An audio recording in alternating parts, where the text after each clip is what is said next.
एक बार फिर से आप सभी को आरकेडी एजुकेशन पॉइंट में स्वागत है। और आज हम प्रारंभ करने जा रहे हैं कक्षा 8वीं के विज्ञान एट ग्रेड अभ्यास पुस्तिका, जिसमें हमने अध्याय 1 को कंप्लीट कर चुके हैं और हम आज प्रारंभ करने जा रहे हैं अध्याय 2। तो उस अध्याय 2 को आप सभी लोग अच्छे से समझने की कोशिश करें और अपनी एट ग्रेड अभ्यास पुस्तिका में उसे रीड करना है। ठीक है, तो आप सभी लोग ध्यान दीजिएगा और अगर आपको पसंद आता है तो चैनल को सब्सक्राइब करें, लाइक करें और वीडियो को ज़्यादा से ज़्यादा लोगों तक शेयर करने की कोशिश करें। ठीक है, तो हम अध्याय 2 को प्रारंभ करने जा रहे हैं। तो इस अध्याय 2 का नाम क्या है बच्चों? सूक्ष्म जीव, मित्र एवं शत्रु। तो इसमें हमने अध्याय 2 को पूरी तरह क्लास में पढ़ चुके थे और आज हम एट ग्रेड अभ्यास पुस्तिका को कंप्लीट करेंगे। तो आप सभी लोग ध्यान दीजिएगा कि हम किस तरह इस अभ्यास पुस्तिका को कंप्लीट करेंगे। तो आप सभी लोग नज़रें जमाए रखना। ठीक है बच्चों, तो हम इस अध्याय 2 का सही विकल्प के आगे निशान लगाएं तो इस पर हम विकल्प को सॉल्व करेंगे। तो आप सभी लोग ध्यान दीजिएगा। तो इसमें लिखा है कि अपनी माँ को गर्म गुनगुने दूध में थोड़ा सा दही मिलाते हुए देखा होगा, जिससे दूध का दही में परिवर्तन हो जाता है। इसका मुख्य कारण क्या है? तो इन चारों ऑप्शन में किसी एक ऑप्शन को अपने को चूज़ करना है, मतलब लिखना है। ठीक है, मतलब या फिर टिक लगाना है। तो इसमें पहला ऑप्शन है सूक्ष्म जीवों का श्वसन, बी ऑप्शन है सूक्ष्म जीवों में जनन, सी ऑप्शन है सूक्ष्म जीवों में पाचन, डी ऑप्शन है सूक्ष्म जीवों में परिवर्तन। तो इन चारों ऑप्शनों में किसी एक ऑप्शन पर अपने को राइट का चिन्ह लगाना है। तो इसका जो पहला आंसर है इसमें आ जाएगा सूक्ष्म जीवों में जनन। क्या जाएगा? सूक्ष्म जीवों में जनन। तो पहला ऑप्शन अपना करेक्ट ये होगा। ठीक है, फिर इसी तरह हम दूसरे ऑप्शन पर देखेंगे।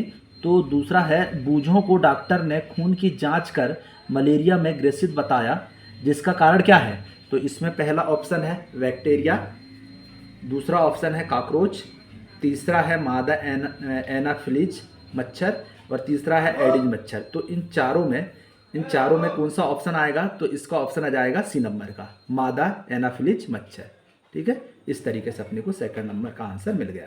फिर इसी तरह हम तीसरे पर चलते हैं। तो इस तीसरे में क्या लिखा है? निम्न में से कौन सा रोग सूक्ष्म जीवों द्वारा पौधे में नहीं होता है? तो इसमें पहला है नींबू कैंसर, दूसरा है पौधे का सूखना, तीसरा है गेहूं का ईस्ट, या और डी नंबर है भिंडी की पीत। ठीक है, अब क्वेश्चन नंबर तीसरा पढ़ेंगे हम। तो निम्न में से कौन सा रोग सूक्ष्म जीवों द्वारा पौधे में नहीं होता? तो इन चारों ऑप्शन में कौन सा ऑप्शन आएगा इसमें आपको देखना है। पहला है नींबू कैंसर, दूसरा है पौधों का सूखना, तीसरा है गेहूं का रस्ट, चौथा है अपना भिंडी की पीत। तो इन चारों ऑप्शन में कौन सा जाएगा बच्चों? तो इसमें आ जाएगा अपना पौधे का सूखना, बी नंबर। ठीक है, फिर इसी तरह हम चौथे पर देखेंगे। तो चौथे नंबर पर लिखा है कि आपने बाजार से ब्रेड लाकर उसे खुले तथा नम स्थान पर रख दी, तो कुछ समय बाद उस पर काली संरचनाएं दिखने लगेगी। इसका क्या कारण है? इसका क्या कारण है? चारों ऑप्शन में क्या जाएगा? जीवाणु आएगा या विषाणु आएगा, कवक आएगा, प्रोटोजोआ आएगा। तो इसका जो आंसर आ जाएगा क्या आ जाएगा? अपना कवक आ जाएगा। क्या आ जाएगा? कवक। ठीक है, फिर पांचवें नंबर पे अपन चलते हैं। तो पांचवें नंबर में क्या लिखा है कि नाइट्रोजन चक्र के दौरान वायुमंडल में नाइट्रोजन की जो मात्रा है वो कैसे रहती है? घटती है, बढ़ जाती है, स्थिर रहती है, कभी कम तो कभी बढ़ जाती है। तो कैसी रहती है? तो वो स्थिर रहती है। क्या रहती है बच्चों? सी नंबर, स्थिर रहती है। ठीक है, फिर इसी तरह हम प्रश्न क्रमांक 2 में हम रिक्त स्थानों की पूर्ति करेंगे। तो रिक्त स्थानों की पूर्ति में आप देख सकेंगे कि पहले में लिखा है कि थैलियों में आने वाला दूध संदूषित नहीं होता, क्योंकि दूध का इस खालिस्तान में क्या होता है? तो पहला जो ऑप्शन आ जाएगा तो पाश्चुरीकृत आ जाएगा। क्या जाएगा बच्चों? यहाँ पे पाश्चुरीकृत आ जाएगा। ठीक है, चलो मैं इसमें लिख देता हूँ।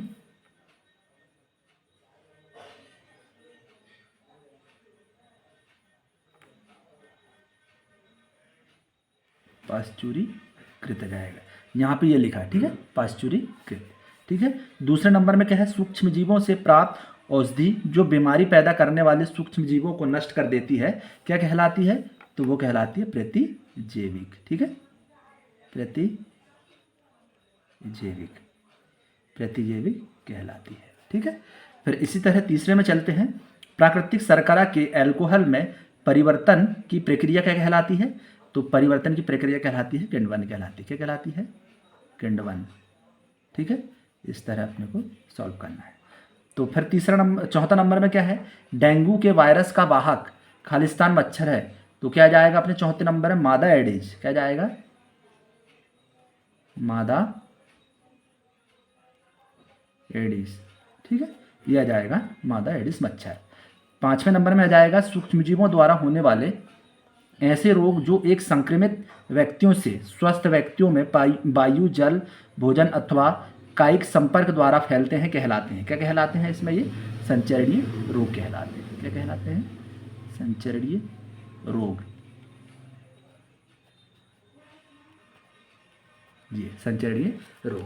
ठीक है, आई होप आप सभी को समझ आ गया होगा अपना विकल्प और खालिस्तान। ठीक है, तो इन पांचों खालिस्तान को आप लोग कंप्लीट कर लेना है। तो अब हम चलते हैं प्रश्न क्रमांक 3 पर। तो हम प्रश्न क्रमांक 3 पर हम देखेंगे क्या लिखा है इसमें। अति लघुत्तरीय प्रश्न क्रमांक 3 में देखेंगे, हमें छींकते अथवा खांसते समय अपने मुंह एवं नाक पर रुमाल क्यों रखना चाहिए? तो इसका जो आंसर है, हमें छींकते अथवा खांसते समय अपने मुंह एवं नाक पर रुमाल इसलिए रखना चाहिए क्योंकि इससे संचरणीय रोग नहीं फैलते हैं। मतलब जो फैलने वाले रोग है इससे नहीं फैलते हैं। ठीक है, तो अब हम चलते हैं प्रश्न क्रमांक 4 पे। प्रश्न क्रमांक 4 में क्या लिखा है बच्चों? तो इस प्रश्न क्रमांक 4 है, बूझों का जन्मदिन 15 मई को था। जिस अवसर पर माँ ने छोले भटूरे बनाए जिसे वे रात में फ्रिज में रखना भूल गई, बूझों ने उसे दूसरे दिन दोबारा खा लिया जिससे बूझों को उल्टी होने लगी।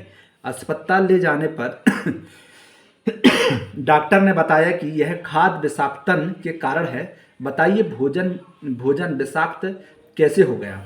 ठीक है, तो इस पे आंसर लिखा है कि सूक्ष्मजीवों द्वारा संदूषित भोजन करने से खाद्य विषाक्त हो सकता है तथा यह भोजन को विषाक्त बना सकता है। ठीक है, तो इस प्रश्न क्रमांक 4 का ये वाला आंसर रहेगा। ठीक है, फिर इसी तरह हम क्वेश्चन नंबर 5 पर चलते हैं। क्वेश्चन नंबर 5 पे क्या लिखा है बच्चों? तो निम्नलिखित में से जीवाणु मतलब बैक्टीरिया तथा विषाणु मतलब वायरस द्वारा होने वाले रोगों को छांटिए। ठीक है, ये पेपर के लिए मोस्ट आईएमपी क्वेश्चन रहेगा बच्चों। तो इसमें ये अलग अलग लिखा है, हैजा, क्षय रोग, खसरा, पोलियो, टाइफाइड, हेपेटाइटिस ए। मतलब इनके बारे में बताना है कि कौन सा जीवाणु है और कौन सा विषाणु है। ठीक है, तो इसमें लिखा है पहले जीवाणु मतलब बैक्टीरिया। इसमें कौन कौन सी रोग आते हैं? तो इसमें आता है हैजा, टाइफाइड और क्षय रोग। मतलब जीवाणु में कौन कौन से रोग आते हैं? तो हैजा, टाइफाइड और क्षय रोग। फिर विषाणु में कौन कौन से रोग आते हैं? हेपेटाइटिस, पोलियो और खसरा। ठीक है, ये 6 को अपन ने अलग अलग जीवाणु और विषाणु में बांट दिए। फिर इसी तरह चलते हैं प्रश्न क्रमांक 6 में। ये जो चित्र दिया है, इस चित्र को, इस सूक्ष्मजीव का नाम क्या है? तो इस सूक्ष्मजीव का नाम है बच्चों अमीबा। क्या नाम है? अमीबा। फिर प्रश्न क्रमांक 6 का दूसरा नंबर क्या लिखा है? यह सूक्ष्मजीव किस वर्ग में आता है? तो इसमें लिखा है यह सूक्ष्मजीव प्रोटोजोआ वर्ग में आता है। जी एक साथ ही है बच्चों। ठीक है, ये प्रोटोजोआ वर्ग में आता है। फिर इसी तरह प्रश्न क्रमांक 3 पर चलते हैं। प्रश्न क्रमांक 6 का तीसरे नंबर पे क्या लिखा है कि इस वर्ग द्वारा होने वाले किसी रोग का नाम बताइए। तो इसमें इससे होने वाला रोग का नाम क्या है? अतिसार एवं मलेरिया। ठीक है, इस रोग से होने वाला रोग। ठीक है, फिर अब चलते हैं अपन प्रश्न क्रमांक 7 पर। तो हम प्रश्न क्रमांक 7 पर चलते हैं। तो प्रश्न क्रमांक 7 में क्या लिखा है? पाश्चुरीकृत दूध को बिना उबाले ही इस्तेमाल कर सकते हैं, लेकिन अपाश्चुरीकृत दूध को इस्तेमाल करने के लिए उबालना आवश्यक है। क्यों? तो इसका अपने को कारण लिखना है। तो पाश्चुरीकृत दूध को बिना उबाले ही इस्तेमाल कर सकते हैं क्योंकि यह सूक्ष्मजीवों से मुक्त होता है, क्योंकि इसमें सूक्ष्मजीव पाए जाते हैं। ठीक है, तो इसमें क्या पाए जाते हैं? सूक्ष्मजीव पाए जाते हैं। फिर इसी तरह हम क्वेश्चन नंबर चलते हैं प्रश्न क्रमांक 8 पर। इस प्रश्न क्रमांक 8 में क्या लिखा है बच्चों कि बूझो अपने, इसमें लघु उत्तरीय प्रश्न का प्रश्न क्रमांक 8 में, बूझो अपने बीमार मित्र को देखने उसके घर गया। उसने देखा कि उसके घर के बाहर गड्ढों में पानी भरा हुआ है, उसके घर के कूलर में भी पानी भरा हुआ है, उसमें मच्छर पनप रहे हैं, बताइए। तो इसमें जो प्रश्न क्रमांक 8वें का जो आंसर है इस बूझों प्रश्न क्रमांक 8वें का पहला जो क्वेश्चन लिखा है, बूझों का मित्र कौन सी बीमारियों से ग्रसित हो सकता है। तो इसमें जो आंसर आगे पीछे लिखा है बच्चों, तो इसमें मैंने यहाँ पे लिख दिया हूँ इस प्रश्न क्रमांक पहले का, इसका जो आंसर लिखा हूँ यहाँ पे पहले लिखा हूँ, इसका जो आंसर है मलेरिया अथवा डेंगू। ये इतना ही बस इसका आंसर है, किसका, ये प्रश्न क्रमांक 1 का इतना है ना। और प्रश्न क्रमांक दूसरे का, दूसरे प्रश्न क्रमांक दूसरा कौन सा है अपना, ये है उसके बीमार होने का मुख्य कारण क्या हो सकता है। तो इसका जो आंसर बच्चों, ये गलती से ये प्रश्न क्रमांक 1 पे लिखा गया है, तो आप सभी लोग इसका जो आंसर है ये वाला है, ठीक है। तो इसमें लिखा है, इस दूसरे का आंसर ये है, उसके बीमार होने का कारण मादा एनाफिलीज एवं मादा रेडिज मच्छर हो सकता है, ठीक है। ये प्रश्न क्रमांक दूसरे यहाँ पे लिख दिया हूँ, और प्रश्न क्रमांक दूसरे में मैंने तीसरे का आंसर लिख दिया हूँ, ठीक है। अब लिखा है कि इस बीमारी से बचने के लिए, अब यहाँ पे देखना, इस बीमारी से बचने के लिए कौन कौन से उपाय कर सकते हैं। तो इसका जो उपाय मैंने लिखा हूँ यहाँ पे लिखा हूँ, ठीक है। तो इस बीमारी से बचने के लिए मच्छरदानियों का प्रयोग, मच्छर का प्रजनन रोकने के लिए जल को किसी भी स्थान पर एकत्र ना रहने देना। तो ये वाला जो आंसर है बच्चों, ये प्रश्न क्रमांक तीसरे का आंसर है, ठीक है। अब हम चलते हैं प्रश्न क्रमांक 9 पे। प्रश्न क्रमांक 9 पे, प्रश्न क्रमांक 9 में क्या लिखा है, पहली ने एक बर्तन में मैदा, थोड़ी सी चीनी, एक चुटकी ईस्ट पाउडर मिलाकर गर्म जल से दूध लिया, इस गूंथे हुए आटे को उसने रख दिया, निम्न प्रश्नों के उत्तर दीजिए। तो इसमें 9 का पहला क्या लिखा है कि पहली 2 घंटे पश्चात इसमें क्या परिवर्तन देखेगी, ठीक है। तो इसका आंसर है 2 घंटे पश्चात आटा फूल गया था, ठीक है।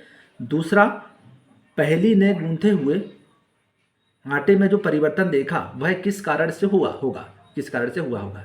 तो इसका आंसर है गूंथे हुए आटे में जो परिवर्तन देखा वह ईस्ट के कारण हुआ होगा। किसके कारण हुआ होगा बच्चों, ये हुआ ईस्ट के कारण हुआ होगा, ठीक है। तो ये अपने प्रश्न क्रमांक 9 कंप्लीट होता है। अब हम चलते हैं प्रश्न क्रमांक 10 पर, ठीक है। अब हम प्रश्न क्रमांक 10 पे वो प्रश्न क्रमांक 9 का तीसरे में चलते हैं। इस प्रक्रिया का उपयोग किन खाद्य सामग्रियों को बनाने में किया जाता है। तो इस प्रक्रिया का उपयोग ब्रेड, पेस्ट्री एवं केक आदि खाद्य सामग्री को बनाने में किया जाता है, ठीक है। अब चलते हैं प्रश्न क्रमांक 10 पर।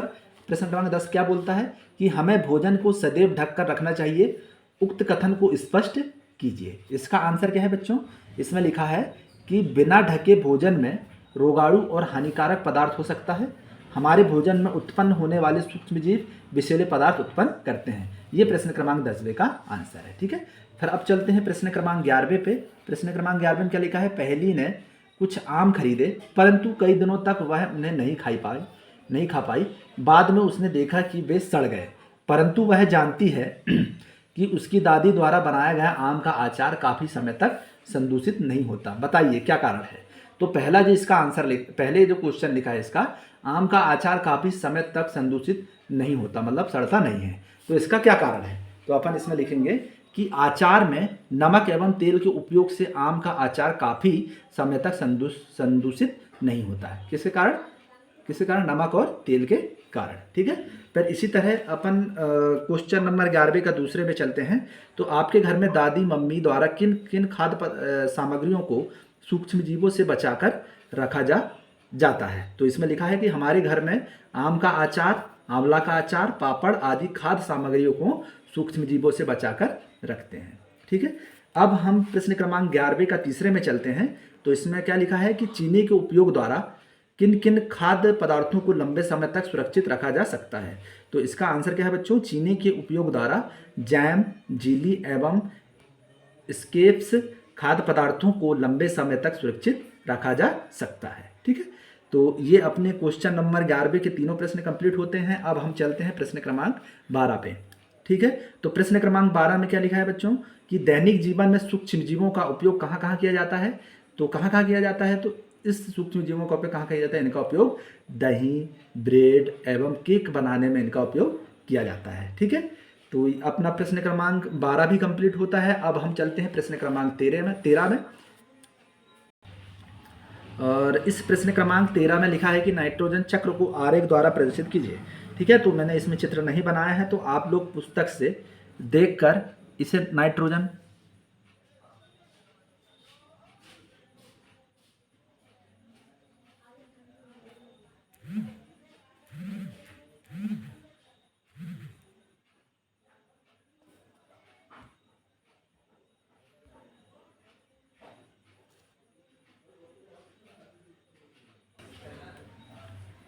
ठीक है। इसका जो आपको आंसर मिलेगा प्रश्न क्रमांक 13 का, वो आपको पुस्तक में मिल जाएगा। ठीक है, तो हम करते हैं, इसमें केवल चित्र बस उतारना है। तो अब हम चलते हैं प्रश्न क्रमांक 14 पे। ठीक है बच्चों, तो आप सभी लोग ध्यान दीजिएगा। तो इसमें लिखा है कि मनुष्य में सूक्ष्म जीवों द्वारा होने वाले सामान्य रोग, उनके रोगजनक सूक्ष्मजीव तथा रोग से बचाव के उपायों को तालिकाबद्ध कीजिए। ठीक है, तो इसमें लिखा है मानव रोग, सूक्ष्मजीव, संचरण का तरीका, बचाव के उपाय। तो हमने यहाँ पे लिखा है, पहला है क्षय रोग। ठीक है, इसका सूक्ष्मजीव क्या है? जीवाणु। और इसका संचरण करने का तरीका क्या है? वायु। संचरण का तरीका क्या है? वायु। और बचाव के उपयोग क्या है? ये उपयोग यहाँ पे दिया हुआ है। ठीक है, फिर इसी तरह खसरा, इसका सूक्ष्मजीव क्या है? वायरस। और संचरण का तरीका क्या है? अपना वायु। फिर चिकन पॉक्स आ जाएगा। चिकन पॉक्स इसमें सामने क्या लिखा है? वायरस। इसके मैंने जैसे लिखा हूँ उसको वैसे ही यहाँ पे लिखना है बच्चों। ठीक है, फिर टाइफाइड आ जाएगा। टाइफाइड में जीवाणु और जल और भोजन के द्वारा ये फैलता है। और इसमें व्यक्तिगत स्वच्छता एवं उबला पेयजल का उपयोग करना है। ठीक है, इसके उपाय है। ठीक है, फिर इसी तरह हम चलते हैं प्रश्न क्रमांक 15 पे। प्रश्न क्रमांक 15 पे चलते हैं। तो प्रश्न क्रमांक 15 क्या बोलते हैं बच्चों? तो सूक्ष्मजीव हमारे लिए अभिशाप होते हुए भी वरदान है, इस कथन को स्पष्ट कीजिए। ठीक है, तो आई होप आप सभी को इसमें दिखता होगा अच्छे से। तो यहाँ पे उत्तर में देखेंगे, सूक्ष्मजीव हमारे लिए अभिशाप होते हैं क्योंकि सूक्ष्मजीव जंतुओं तथा पादपों में विभिन्न प्रकार के रोग उत्पन्न करते हैं, किंतु सूक्ष्मजीवों में विभिन्न प्रकार के उत्पाद जैसे दवाइयाँ, एल्कोहल, सिरका, बेकरी आदि कई महत्वपूर्ण उत्पाद प्राप्त किए जाते हैं जो हमारे लिए वरदान से कम नहीं है। ठीक है, इस तरीके से प्रश्न क्रमांक अपना 15 कंप्लीट होते हैं। तो हर चैप्टर में ज़्यादा से ज़्यादा 15 क्वेश्चन होते हैं। तो आप सभी लोग अगर जो भी क्वेश्चन एक अपना प्रश्न क्रमांक 13 छूटा है तो आप सभी लोग पुस्तक के माध्यम से चित्र उसमें आप लोगों को उतारना है। ठीक है, तो आई होप आप सभी को समझ आ गया होगा कि हम किस तरह विज्ञान के सभी प्रश्नों को सॉल्व करने की कोशिश किए और समझने की कोशिश किए। तो आप सभी लोग चैनल को सब्सक्राइब कीजिएगा, लाइक कीजिएगा और अपने सभी दोस्तों को ज़्यादा से ज़्यादा तक शेयर करना है। ठीक है, तो थैंक यू सो मच।